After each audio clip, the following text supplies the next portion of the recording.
Hello दोस्तों, मैं जसवंत राव स्वागत करता हूं आपके अपने यूट्यूब चैनल मैथ डेमोक्रेसी में। और आज के वीडियो में हम लोग पढ़ने वाले हैं नंबर सिस्टम का एक बहुत ही महत्वपूर्ण टॉपिक है। बहुत ही छोटा टॉपिक है और बहुत ही सरल भी है। अगर आपने एक दो बार इसको रिवीजन कर लिया तो ये एक दो बार करने से आपका ये कॉन्सेप्ट क्लियर हो जाएगा कि इकाई का अंक ज्ञात करना। इकाई का अंक होता क्या है? इकाई के अंक दो तरह से पूछे जाते हैं। बेसिकली दो तरह से पूछे जाते हैं। एक तो होता है कि 2-3 अंकों की संख्याओं में 2-3 संख्याएं होंगी। 2 अंक की संख्या हो सकती है, 3 अंक की संख्या हो सकती है, या फिर 4 अंकों की भी संख्याएं हो सकती है। और 3-4 संख्याओं को आपस में गुणा कर दिया जाता है और उनके गुणनफल में पूछ देगा कि इनमें से इकाई का अंक क्या आएगा। तो इसके बारे में हम लोग पीछे वीडियो में पढ़ चुके हैं। और आज के वीडियो में हम लोग चर्चा जो करने वाले हैं कि वो किसी भी संख्या की जो घात है उसके ऊपर किसी भी एक बड़ी संख्या 2-3 अंकों की संख्या होगी और पावर भी 3-4 अंकों की संख्या हो सकती है। तो ऐसे अंकों का हमें इकाई का अंक, ऐसी संख्या का इकाई का अंक अक्सर पूछा जाता है परीक्षाओं में। तो अगर आपने वो वाला वीडियो नहीं देखा तो प्लीज़ वो वाला पहले वीडियो देखें तो आपको ये वीडियो बेहतर समझ में आएगा। तो आज हम पावर वाली संख्याओं का जो इकाई का अंक है वो ज्ञात करने वाले हैं। और हाँ, मैं आपके लिए मेहनत करता हूँ, आप लोग मेरा सपोर्ट नहीं करते। क्योंकि वीडियो अगर थोड़ा सा भी अच्छा लगे तो वीडियो को यार लाइक कर लिया करो और एक अच्छा कमेंट भी लिख दिया करो, जिससे हमें एक ऊर्जा मिले और हमें और भी मेहनत करने के लिए एक अंदर से हौसला मिले। तो आपको इतना करने में क्या ज़्यादा से ज़्यादा एक उंगली दबानी पड़ती है और क्या करना पड़ता है, इससे ज़्यादा तो आपको क्या करना पड़ता है। तो सिर्फ लाइक करने में आपका क्या जाता है, और अपने दोस्तों में भी शेयर कर दिया करो यार। तो चलिए हम लोग वीडियो शुरू करते हैं कि इकाई का अंक, जैसे मतलब हम इकाई के अंक को शुरू करने से पहले कुछ चीज़ें आपको बता दें कि जिन संख्याओं में आप बेसिकली सिर्फ देखकर, सवाल को देखकर इकाई का अंक ज्ञात कर पाएंगे, तो ऐसे सवालों को हम यहाँ पर पहले उसके बारे में चर्चा कर लेते हैं। तो जैसे मान लिया, जब किसी संख्या का, अब आपको यहाँ पर याद रखना है पहला पॉइंट क्या है कि अगर किसी संख्या के इकाई का अंक, अगर किसी संख्या के, कभी कभी होता है कि किसी भी संख्या के इकाई का अंक अगर मान लिया हो तो उसकी पावर कितनी भी हो तो अंक वही आता है जो उस संख्या का है। तो ऐसी संख्याओं में आपको ना तो पावर से मतलब है ना संख्या से मतलब है। तो आपको वहाँ पर इजीली आप एकदम देखकर ही बता सकते हैं कि इस संख्या में इकाई का अंक क्या होता है। तो चलिए हम देखते हैं ऐसे सवालों को। जैसे मान लिया, अगर किसी संख्या का अंक, यदि किसी संख्या का इकाई अंक, यदि किसी संख्या के इकाई का अंक, यदि किसी संख्या के इकाई का अंक, यदि किसी संख्या के इकाई का अंक 0, 1, 5 या फिर 6 हो, अगर इकाई का अंक कितना हो, आपको ये चीज़ केवल याद रखनी है कि पावर कितनी है कोई फ़र्क नहीं पड़ता है। आपको सिर्फ इतना याद रखना है कि इकाई का अंक क्या हो, 0 हो, 1 हो, 5 हो, 6 हो। तो यहाँ पर आपको पावर से कोई मतलब नहीं है, हमेशा इकाई का अंक वही आएगा जो इकाई का अंक यहाँ पर दिया जाएगा। जैसे हम देख लेते हैं एग्जाम्पल के रूप में। जैसे हमने मान लिया 225 की पावर 225 की पावर 225 है। तो हमें कोई पावर से कोई मतलब नहीं है, इसको आप मानिए नहीं है, इसको आप क्या मानेंगे, नहीं है। क्यों? क्योंकि इकाई का अंक कितना है, 5 है। तो इसके इकाई का अंक हमेशा कितना आएगा, 5 ही आएगा। ये बात अपना आपको याद रखना है। दूसरा हम देख लेते हैं। जैसे मान लिया 346 की पावर 248, 2003, 1945, मतलब घात कुछ भी हो तो यहाँ पर भी इकाई का अंक हमेशा कितना आएगा, 6 आएगा। तो मतलब साफ है कि अगर इकाई का अंक 0 है, 1 है, 5 है और 6 है तो ऐसी संख्याओं में इकाई का अंक कभी नहीं बदलता है। तो चलिए ये वाला पॉइंट आप लोग याद रखेंगे कि इकाई का अंक अगर 1, 0, 1, 5, 6 हो तो इसके इकाई का अंक हमेशा अगर 5 है तो 5 आएगा, अगर 6 है तो कितना आएगा, 6 आएगा। चलिए अब हम देख लेते हैं अगले पॉइंट की तरफ। अगला पॉइंट आपको क्या याद रखना है कि अगर इकाई का अंक 2, 4, 8 हो, अगर मान लिया इकाई का अंक, दूसरा पॉइंट आपको याद रखना है कि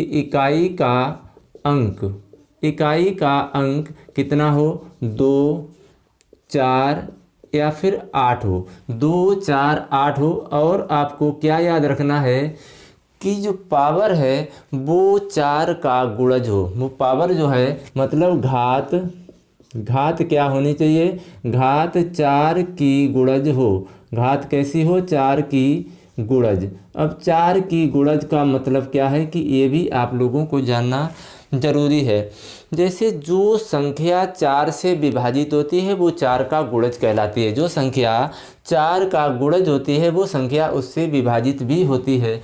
जैसे मान लिया 24 4 से विभाजित है, 24 को 4 से विभाजित किया जा सकता है, 4 छंग 24, तो हम कह सकते हैं 24 4 का एक गुणज है। जैसे हमने मान लिया 52, जैसे हमने क्या मान लिया 52 में अगर 4 का भाग लगाएंगे, अब ये संख्या 2, 3, 4 अंकों की भी हो सकती है, तो 4 एकन 4 बचा 1 हो गए 12, 4 तियाँ 12। तो ये संख्या जो है 52 ये भी 4 का गुणज है। तो आपको ये चीज़ याद रखनी है कि अगर पावर 4 की गुणज है तो यहाँ पर इकाई का अंक हमेशा क्या आएगा, हमेशा 6 आता है। अगर मान लिया 2 है इकाई का अंक, मान लिया हमने 432, जैसे हमने मान लिया 344, जैसे हमने मान लिया 558 और पावर कितनी है, मान लिया 24 है, जैसे मान लिया 52 है, जैसे मान लिया 64 है। अब 64 का मतलब है कि ये संख्या 3 अंकों में भी हो सकती है। तो इनके इकाई का अंक हमेशा क्या आएगा, इनके इकाई का अंक हमेशा 6 आएगा, इसके भी इकाई का अंक हमेशा 6 आएगा, इसके भी इकाई का अंक हमेशा क्या आएगा, 6 आएगा। तो यहाँ पर आपको पावर से मतलब नहीं है, पावर से सिर्फ इतना मतलब है कि पावर में 4 का भाग चला जाना चाहिए। अगर पावर में यानी कि घात में 4 का भाग जा रहा है, पूरी विभाजित हो रही है, तो इकाई का अंक अगर संख्या में 2 है तो उसके इकाई का अंक कितना आएगा, 6। अगर पावर में 4 का गुणज है और इकाई का अंक 4 है तो उसका भी कितना आएगा, 6 आएगा, उसका भी कितना आएगा, 6। और उसके बाद अगर इकाई का अंक 8 है तो वहाँ पर भी इकाई का अंक 6 आएगा। तो ये बात आपको दिमाग में एकदम बिठा लेनी है, आपको इसको हल करने की ज़रूरत नहीं है। तो फिर मैं आपको एक बार चर्चा किए दे रहा हूँ कि अगर संख्या के इकाई का अंक 2, 4, 8 हो और पावर 4 की गुणज हो तो उसका इकाई का अंक हमेशा क्या आएगा, 6 आएगा। तो ये बात आपको याद रखनी है। तो अब हम चर्चा करते हैं अगले पॉइंट की तरफ। अगला पॉइंट आपको याद रखना है, यदि इकाई का अंक 3 या 7 हो, आपको याद रखना है यदि इकाई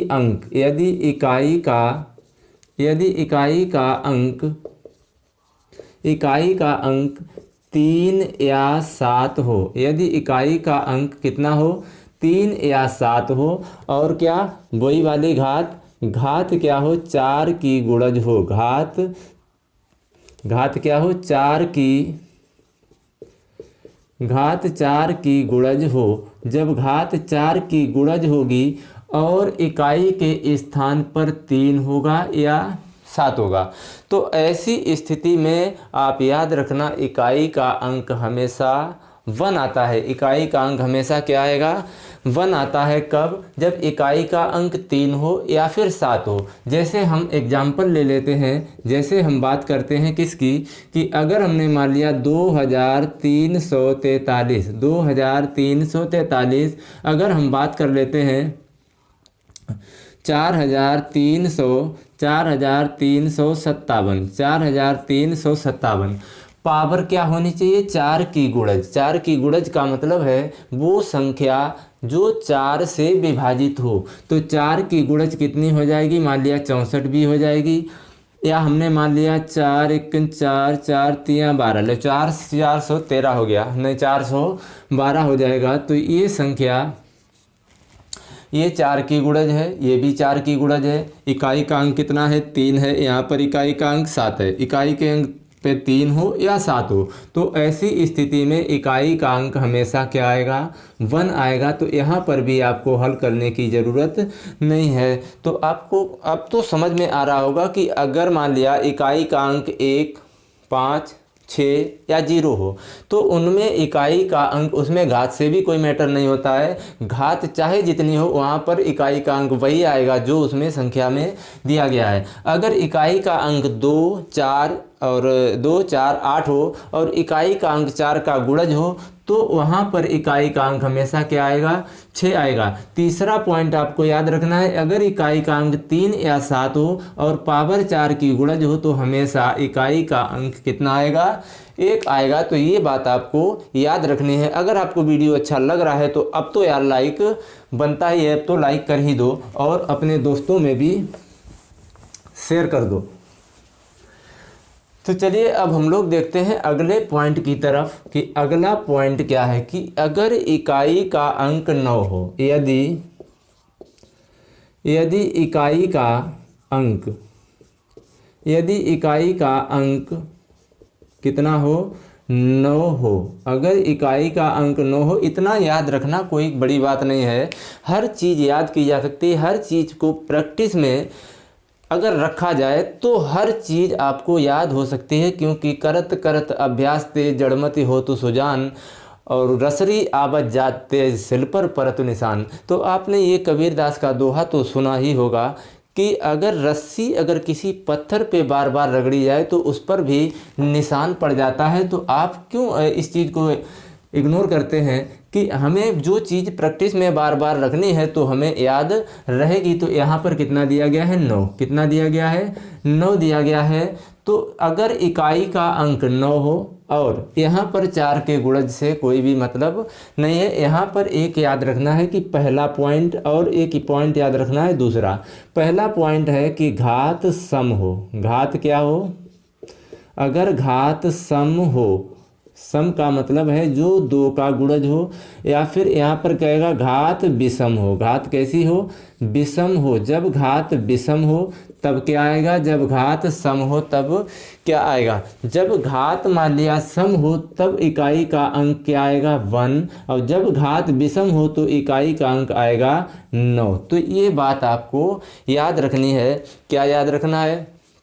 कि अगर संख्या के इकाई का अंक 9 हो और घात कैसी हो? सम हो, तो ऐसी स्थिति में हमेशा क्या आएगा?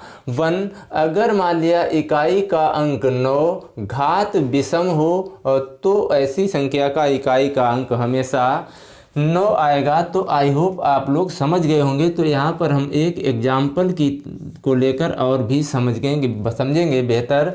तो यहाँ पर हमने मान लिया 259 एक 9 इकाई अंक कितना है? 9। पावर कितनी है? 248।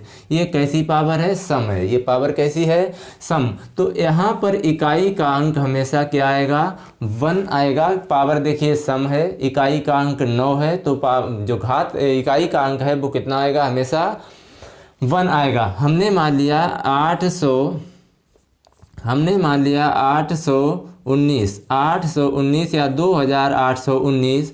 पावर विषम है 3049। अब देखिए पावर कैसी है? विषम है। इकाई का अंक कितना है? 9। इकाई का अंक घात का कितना है? 9, और संख्या के इकाई का अंक 9। दोनों समय चलो एक को बदल लेते हैं, नहीं तो आप कहोगे कि ये तो एक ही जैसी संख्या है। चलिए हमने मान लिया 7 यहाँ पे है, 2347 है। तो ऐसी स्थिति में इकाई का अंक हमेशा वही आएगा जो 9 है। अगर घात विषम है, इकाई का अंक 9 है तो 9 आएगा। इकाई का अंक 9 है और घात सम है तो क्या आएगा? इकाई का अंक इसका 1 आएगा। तो आई होप आप लोग समझ गए होंगे। इसको हमें ये जो जितनी भी संख्याएं बताई ये आपको बिना कैलकुलेट किए, बिना दिमाग लगाए, बिना कॉपी पेन चलाए आप ऐसे सवालों को हल कर सकते हैं। तो अब हम लोग देखते हैं इनसे जुड़े हुए सवालों को। तो चलिए अब हम लोग देखते हैं सवालों को एक शानदार, ज़बरदस्त और जानदार ट्रिक के साथ और बहुत ही अच्छे कॉन्सेप्ट के साथ हम इन सवालों को हल करेंगे। बिल्कुल पलक झपकाते ही, चुटकियों में आप ऐसे सवालों के आंसर कर पाएंगे। देखिए हमने जो अभी तक नियम पढ़े वो नियम यहाँ पर लागू नहीं होते। जिन संख्याओं पर लागू हो सकते हैं वो हमने इससे पहले करा दिए। ये जो सवाल दिए गए हैं आप इनको यूँ करेंगे, एकदम चुटकियों में हल करेंगे। आपको सिर्फ 4 का भाग देना आना चाहिए। कितने का? 4 का भाग। अब देखिए यहाँ पर कुछ नियम मैं आपको लिखे दे रहा हूँ। नंबर 1 कि घात में क्या करेंगे? घात में नंबर 1 आपको याद रखना है, घात में 4 से भाग लगाएंगे। 4 से क्या लगाएंगे? 4 से भाग लगाएंगे। पहला नियम क्या है?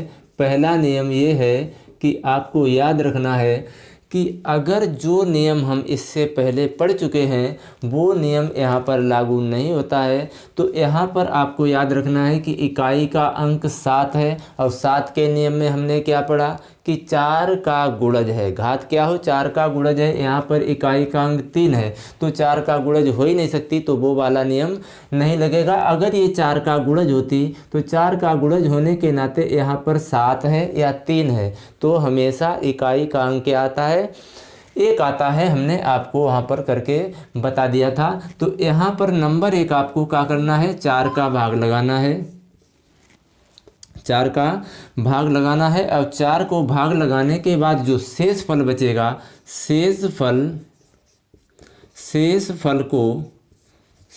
फल को क्या करेंगे? इकाई अंक, शेष फल को इकाई अंक पर घात बना देंगे। क्या कर देंगे? घात बना देंगे या घात चढ़ा देंगे। तो बस ये 2 चीज़ें आपको याद रखनी है। पहले घात में क्या करेंगे?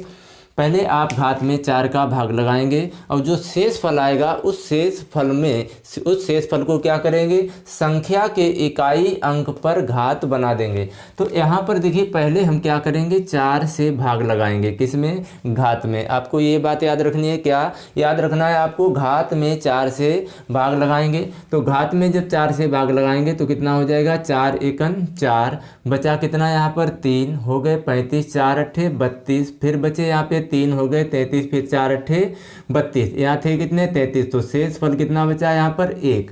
अब इसका इकाई का अंक उठाइए। इकाई के अंक पर घात कौन सी चढ़ा देंगे? ये है शेष। ये क्या है? भाग देने के बाद बचा है शेष फल। तो इस शेष फल को 7 की पावर चढ़ा देंगे। तो 7 की पावर 1 होती है तो उसका मान हमेशा कितना वही रहता है जो। तो इसमें इकाई का अंक कितना आ जाएगा? 7। तो आई होप आप लोग समझ गए होंगे। चलिए अगर नहीं समझे हैं तो यहाँ पर आप आकर समझेंगे। तो यहाँ पर देखिए दूसरा सवाल, इसके इकाई का अंक कितना है? 3। इसके इकाई का अंक 3 है। घात में क्या करेंगे? 4 से भाग, जैसा कि हमने यहाँ पे लिखा है पहला पॉइंट, घात में 4 से भाग लगाएंगे। भाग लगाइए पहले। तो 4 पंचे 20, उसके बाद भाग नहीं जाएगा, शेष फल बचेगा कितना? 3। यहाँ पर जो शेष बचेगा वो कितना बचेगा? 3, क्योंकि 4 पंचे 20, ये 3 कटेगा नहीं तो यही हो जाएगा क्या? शेष। यही क्या हो जाएगा? शेष फल। और शेष फल को क्या करेंगे? इकाई के अंक पर घात बना देंगे। तो घात हो जाएगी 3 त्रिका 9 तिया 27, 3 त्रिका 9 तिया 27। तो इसके भी इकाई का अंक कितना हो जाएगा भाई? इसका भी इकाई का अंक 7 हो जाएगा। तो ऐसे सवालों को आप, अभी हम धीरे धीरे सरल सवालों से कठिन की ओर लेकर चल रहे हैं। तो यहाँ पर देखिए कितना है? 7 इकाई का अंक मिल गया। चलिए अब हम लोग देखते हैं इस सवाल को। तीसरा सवाल है, इकाई का अंक कितना है? 2। तो 2 लिख लिया। इसमें 4 से भाग लगाएंगे। 4 से भाग लगाएंगे, 4 पंचे कितना हो गया? 20, 4 पंचे 20। शेष फल बचा यहाँ पर कितना? 3। शेष फल कितना बचेगा? 3। और 3 पावर चढ़ा देंगे 2 पर, तो 2 दूनी 4 दूनी कितना हो गया? 8। तो इसके इकाई का अंक हमेशा कितना आएगा, इस संख्या के इकाई का अंक 8 आ जाएगा। जो भी शेषफल बचेगा उसको हम क्या कर देंगे, घात बना देंगे।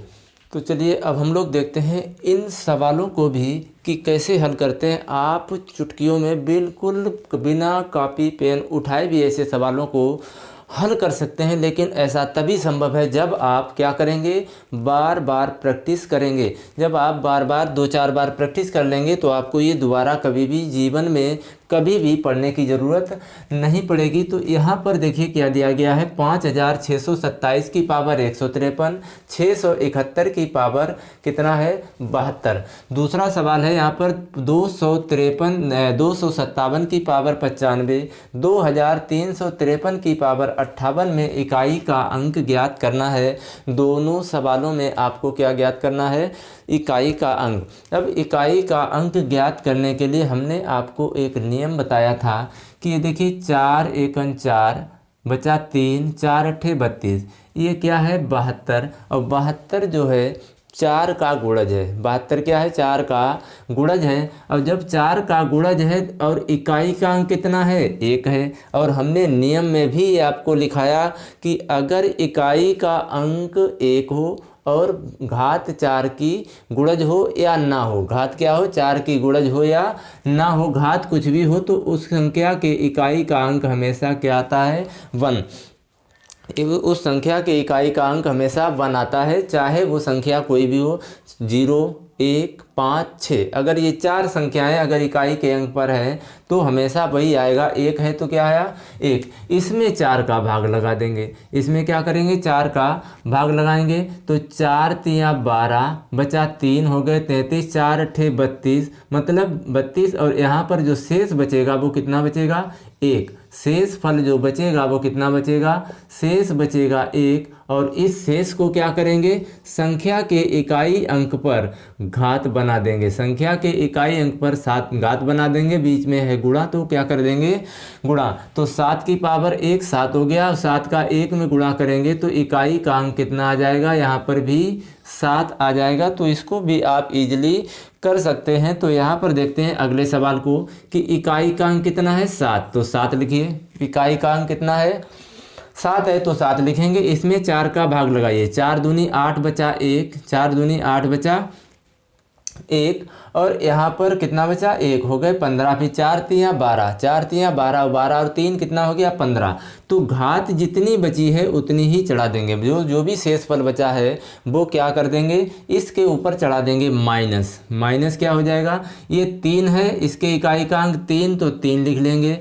4 का भाग देंगे तो ये हो जाएगा कितना, 4 एकन 4 बचा 1, 4 का इसमें भाग लगाएंगे तो शेषफल बचा 3, शेषफल बचा 3 तो 3 लिख दिया। इसमें 4 का भाग लगाएंगे तो यहाँ पर शेषफल कितना बचा, 4 एकन 4 और 4 चक्कू 16, शेषफल बचा यहाँ पर 2, शेषफल कितना बचेगा 2। तो ये जो 2 शेषफल बचा है ये क्या करेंगे, इकाई के अंक पर घात बना देंगे। तो 7 का क्यूब होता है 343, 7 का क्यूब कितना होता है 343, और 3 का स्क्वायर होता है 9, 3 का स्क्वायर कितना होता है 9। तो यहाँ से क्या करेंगे, यहाँ से एक धाई लेंगे, यहाँ हो जाएगा 13, 13 में से 9 घट जाएगा, कितना बचेगा 4। तो बस हो गया इकाई का अंक। इकाई का अंक आप इतनी आसानी से और इतनी जल्दी आप किसी भी सवाल का कर सकते हैं। क्या करेंगे, 4 का भाग लगाएंगे, जो शेषफल आएगा उसको इकाई के अंक पर चढ़ा देंगे। उसके बाद यहाँ पर बीच में लगा है माइनस तो माइनस लगा दिया।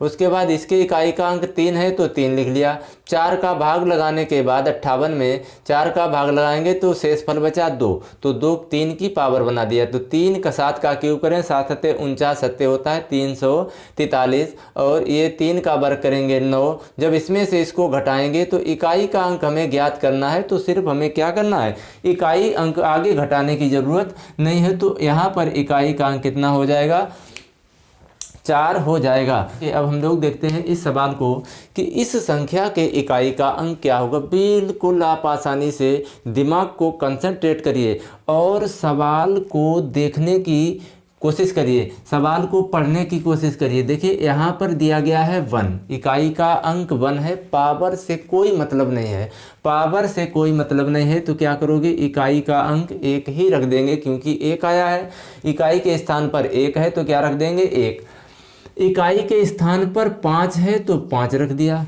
इकाई के स्थान पर 5 है तो क्या रख दिया 5, मतलब कुछ भी आपको बदलने की ज़रूरत, इसमें कोई भी आपको छेड़ने की ज़रूरत नहीं है। इकाई का अंक 5 है तो 5 रख दिया, इकाई का अंक 1 है तो 1 रख दिया, घात से कोई लेना देना नहीं है। बची एक संख्या, इसको थोड़ा सा हल कर लो, इसमें 4 का भाग लगाकर देखेंगे तो 4 चक्कू 16 बचा 1 हो गया 19, फिर 4 चक्कू 16 बचा 3 हो गया 33, फिर 4 अट्ठे 32 बचा कितना 1, बचा कितना यहाँ पर 1, जो बचा है वो बचा है शेष। और शेष को हम लोग क्या करते हैं, इकाई के स्थान पर जो भी होगा, इकाई के स्थान पे कितना है 4, और यहाँ पर जो शेष फल बचा है वो कितना बचा है 1, तो इसकी पावर चढ़ा देंगे 1, तो 4 की पावर 1 4, और 4 पंचे 20, और 20 एकन 20, और 20 में इकाई का अंक क्या हो जाएगा 0 हो जाएगा। 20 इस संख्या के पूरी संख्या की पावर करेंगे और फिर तीनों का गुणा करेंगे और इकाई के स्थान पर क्या आएगा 20 आएगा। ये सवाल आपको आई होप समझ में आ गया होगा, बहुत ही आसान सवाल था। इसके बाद अब हम लोग देखते हैं अगले सवाल को। अब हम लोग देखते हैं क्या अगले सवाल को। अगला सवाल है कि 17 की पावर 1919 माइनस 17 की पावर 1919 प्लस 11 की पावर 1919 माइनस 7 की पावर 1919 तो इस संख्या में इकाई का अंक क्या होगा। देखिए बहुत ही बेहतर तरीके से आप इसको समझेंगे। तो क्या लिखा, देखिए यहाँ पर इकाई का अंक 1 है तो 1 लिखिए, कोई दिक्कत नहीं है, कोई भी दिक्कत नहीं है। इकाई का अंक क्या है 1 है तो 1 लिख दिया, आपको हल करने की ज़रूरत नहीं, पावर को देखना भी नहीं है। इकाई का अंक 1 हो 5 हो 0 हो 6 हो तो वहाँ पर वही रख देना है, कुछ भी बदलने की ज़रूरत नहीं है। यहाँ पर कितना है 7, यहाँ पर कितना है 7, तो 4 का जब भाग लगाएंगे, 4 का क्या लगाएंगे भाग, इसमें जब 4 का भाग लगाएंगे 4 चक्कू 16 बचे 3 हो गए 39, 4 नेम 36 बचे 3 फिर हो गए 39, फिर 4 नेम 36, पावर बची कितनी 3, पावर कितनी बची 3। तो यहाँ पर 7 और इधर भी क्या करेंगे, इकाई का अंक 7 है तो 7 लिख लेंगे। यहाँ पर 4 का भाग लगा चुके हैं, दोबारा लगाने की ज़रूरत नहीं है। तो शेष पर कितना बच रहा है 3, शेष पर कितना बच रहा है यहाँ पर 3 बच रहा है, तो इसकी भी पावर कितनी हो जाएगी 3। आपको कुछ भी हल करना नहीं है। 3 7 की पावर 3 और 7 की पावर 3 कैंसिल हो गया तो बचा कितना 1। तो इकाई का अंक कितना आ जाएगा, यहाँ पर 1 आ जाएगा। बहुत आसानी से आप ऐसे सवालों को कर सकते हैं अगर आपको कॉन्सेप्ट पता है, अगर आपने हमारे वीडियो को बेहतर तरीके से देखा, अगर स्किप करके नहीं देखा तो आप ऐसे सवालों को बहुत ही आसानी से कर पाएंगे। तो अब आप लोग बताइए कि हमने आपके लिए कुछ बेहतर करने की कोशिश की है, आपको कुछ बेहतर सिखाने की कोशिश की है, तो फिर हमारे वीडियो को यार लाइक ज़रूर कर देना और चैनल को सब्सक्राइब कर लेना, क्योंकि मैं ये वीडियो अपने लिए नहीं सिर्फ़ आपके लिए बनाता हूँ, सिर्फ़ आपके लिए। तो चैनल को भाई सब्सक्राइब कर लेना और अपने दोस्तों को भी शेयर कर देना, क्योंकि आप वीडियो देखते हैं निकल जाते हैं, देखते हैं निकल जाते हैं, लाइक और कमेंट करना भूल जाते हैं। तो लाइक कमेंट करना मत भूलिए।